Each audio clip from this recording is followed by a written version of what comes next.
Hello, friends and family of the internet. So let me tell you what's fixing to happen. Check your email in the next 2 to 3 hours. You folks that get the newsletter, it is time to break up. It is time to get you guys hooked up regionally. There will be a Zoom on June 7th that will start at 6 p.m. Central Standard Time for those of you who get the newsletter. Now, if you're new to my channel or you're old and you don't have the newsletter and you don't know what I'm talking about, let me tell you. The newsletter is us talking to you off camera, but we're going to go one step further with it. We're now going to break you up into regions, give you a regional leader who is going to help you understand what's going on. If there's something bad that happens in your area, you guys will have a networking. You will have people you can talk to. We're just going to take a whole page right out of the liberal lunatic playbook and apply it to conservatives. So if you would like the newsletter, it is $30 every 6 months. What do I mean? One $30 payment gets you 6 months. If you've been getting it for a year, you only paid once, please pay again. It is how we survive when YouTube demonetizes us. So think of it as rowing in the collective group's boat. Now, again, that's just an update. If you'd like it, look in the top of comments. Please hear me now. I don't have your email. Even if you pay for it, I can't get the newsletter to you. So if you pay through Cash App, in the memo, put your email. In the memo, put your email. If you want it sent to a different email than the one that your Venmo or PayPal goes to, you're going to need to put that in the memo, okay? This is probably the best time that you need to go ahead and get the newsletter. Get on the list. A new newsletter is going out this week. We have a Zoom meeting scheduled for Saturday. Don't want to miss this, folks. You do not want to miss it.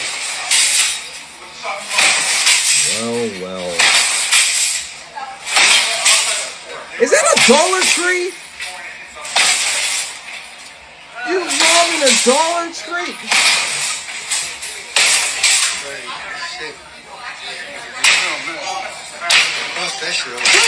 It's going to be on the news, and there's going to be some lady crying and whining saying, oh, well, they're moving all the stores out of our areas.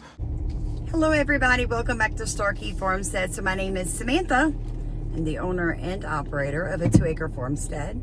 I'm soon to be a published author, growing under a poison sky, talking about geoengineering your body, your water, and your food. I am the only content creator on this channel that I started 3 years ago, mainly to just raise awareness about growing food, how to grow food, how to do it without costing you an arm and a leg, how to do it organic. I was once an educator in the public school system, daycares. I taught daycare workers so they could keep their license at the daycare. Seeded a private school, a Montessori private Christian school, and I've homeschooled for parents. I am a food advocator. I grow a market garden and I give it away for free to the people in my community who don't have clean organic food. And the majority of the people in my community are Black. Something you need to know about me. I absolutely cannot stand a liar. I cannot stand anyone who believes that it is wrong for police officers to pull a weapon on somebody that's trying to run over them with a vehicle. I'm just going to say it. YouTube can just whatever. Because they did demonetize me 3 months ago. I've not been paid a penny. So if you guys like to borrow my book, look in the top of comments. You can buy Hammy here a treat or Mommy a coffee. Either or. We would have been appreciative, wouldn't we, friend? But my point is this.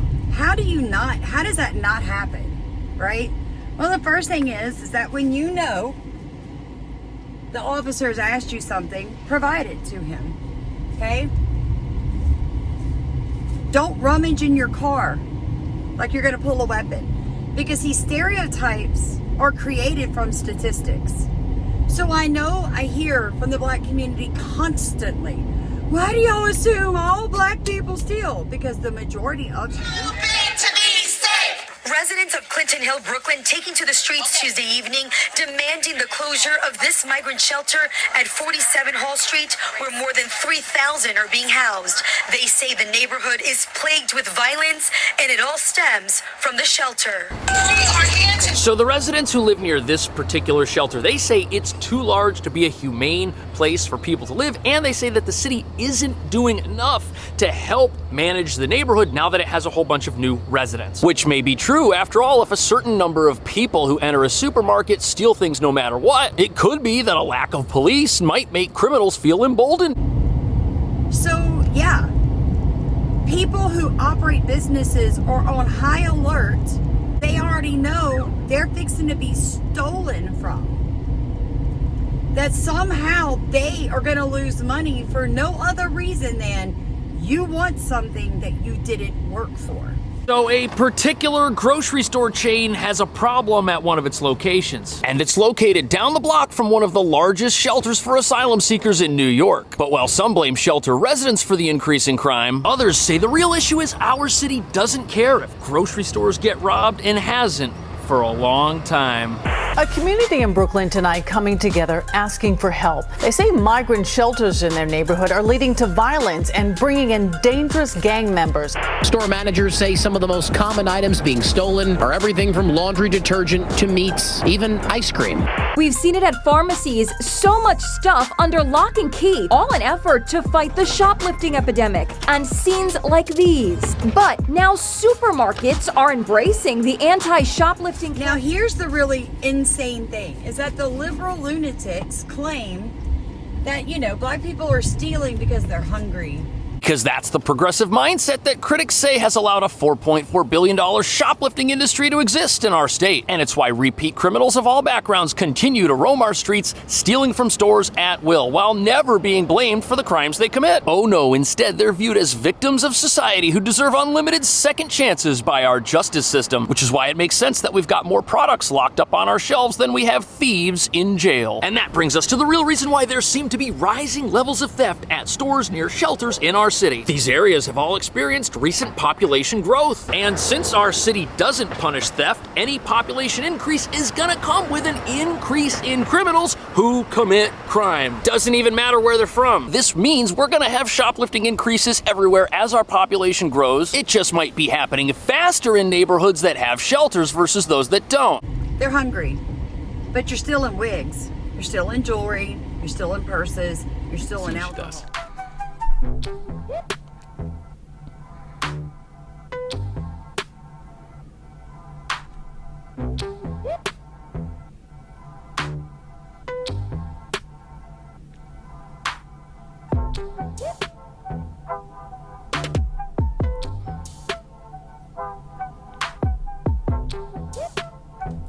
It's about 4 or 5 bottles of alcohol. She's put in that bag. Now she's put it under her purse, and she's looking directly at the camera. And what gets me is that when you get on like TikTok, especially TikTok, the first thing that black people say is, why do y'all always assume it's true what they said about so-and-so? Well, because I have found that since body cameras were forced on police officers, so thank you Black Lives Matter for that, that everything statistics already told us about this one demographic in America has come true. Like, it's provable. We can prove that you're trying to run over the police officers, that you pulled a weapon on the police officers, that you were carrying a weapon, which is usually illegal and you aren't supposed to have in the first place. So what I don't understand is, why do y'all think y'all gonna keep hoodwinking the rest of us? Like, y'all have a low trust society. All my friends that are black, they don't trust each other. They don't trust each other. According to witnesses, that's what started this rant. You people are being so rude to not listen to this speech. It was my fault that we missed it in the program. People walking out. Look who's leaving, all the black people. At all. When there's money available in my rural community, or there's a food giveaway or anything like that for poor people, y'all know this is how bad it is.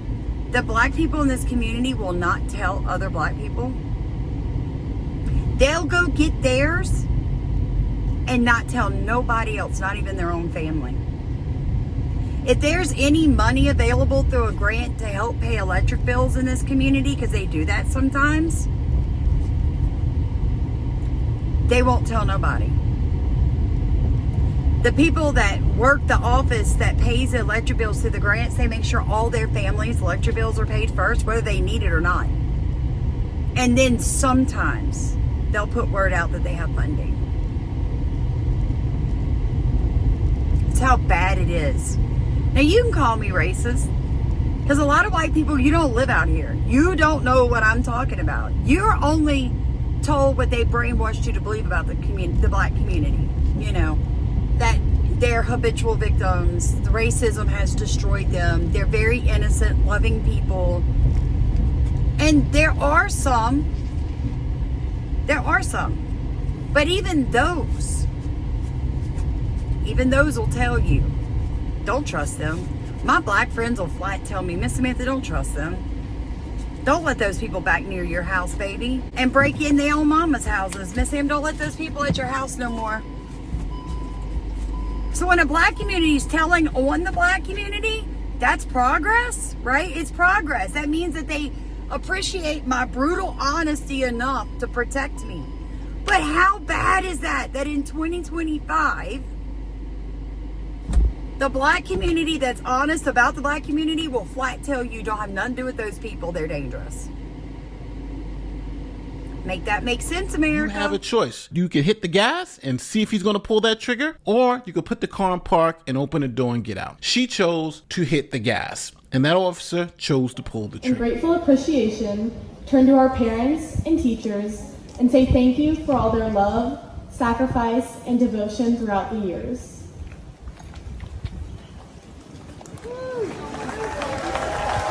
We look to our classmates and express the joy of friendships we will always cherish.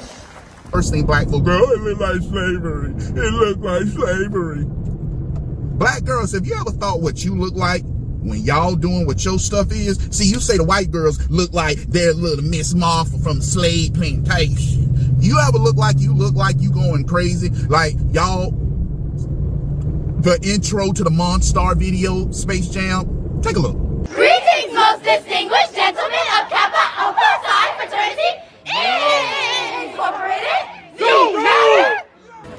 Greetings, women of Sigma Gamma Rho Sorority Incorporated Alpha Phi Chapter. Greeting, Earthlings. We have now taken over your radio.